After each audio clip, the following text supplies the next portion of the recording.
அமெரிக்க நாட்டைச் சேர்ந்த ஈக்வினிக்ஸ் நிறுவனம் சிறுசேரி சிப்காட் தொழில்நுட்ப பூங்காவில் 574 கோடி ரூபாயில் அமைத்துள்ள தரவு மையத்தை முதலமைச்சர் மு க ஸ்டாலின் தொடங்கி வைத்தார்.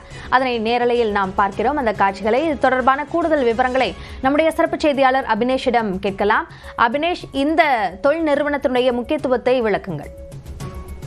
அபிநயா, தொழில் முதலீட்டு ஊக்குவிப்பு மற்றும் வர்த்தகத்துறை சார்பில் அமெரிக்க நாட்டைச் சேர்ந்த ஈக்வினிக்ஸ் என்கிற நிறுவனத்தை சென்னை சிறுசேரி சிப்காட் பகுதியில் இருக்கக்கூடிய தொழில்நுட்ப பூங்காவில் 574 கோடி ரூபாய் முதலீட்டில் 47 நபர்களுக்கு வேலைவாய்ப்பு அளிக்கக்கூடிய வகையில ஒரு நவீன டேட்டா சென்டரை முதலமைச்சர் மு க ஸ்டாலின் காணொலி காட்சி வாயிலாக இன்று திறந்து வைத்தார்.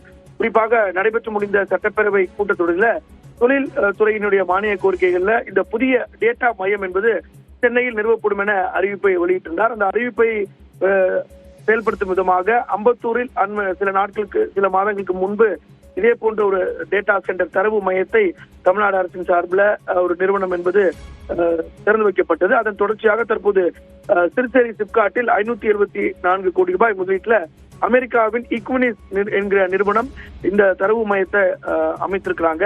அதனை இன்றைக்கு முதலமைச்சர் மு க ஸ்டாலின் திறந்து வைத்திருக்கிறார். 30 நாடுகளை சேர்ந்த பல்வேறு டேட்டா அப்படிங்கிறது இந்த ஈக்வினிக்ஸ் டேட்டா சென்டர்ல இருக்கும். இன்றைக்கு இந்த கிளவுட் டெக்னாலஜி டேட்டா சென்டர் அப்படிங்கிறது மிக முக்கியமான வேலை வாய்ப்பு அளிக்கக்கூடிய ஒரு வளர்ந்து வரக்கூடிய ஒரு துறையாக இருக்கிறது. அதில் தற்போது இந்த அமெரிக்க நிறுவனம் என்பது தங்களுடைய கிளையை சென்னையில் சிப்காட்டில் திறந்திருக்கிறது. அதனை இன்றைக்கு முதலமைச்சர் திறந்து வைத்திருக்கிறார். அபிநயன்.